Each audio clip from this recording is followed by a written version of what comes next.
All right, 2002 Carver 53. This boat has the bigger D12 motors, which is absolutely the power you'd prefer on this boat. And the boat is mint as can be. Into the salon. The boat looks fresh, smells fresh, carpets are clean.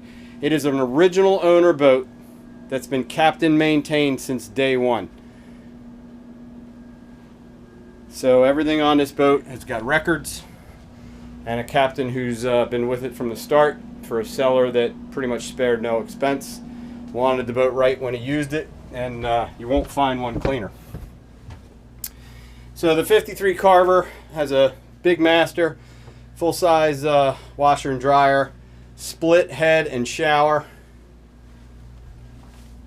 and then your forward VIP, access to an ensuite head,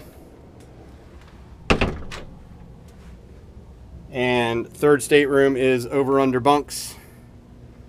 The head has access through the hallway as well.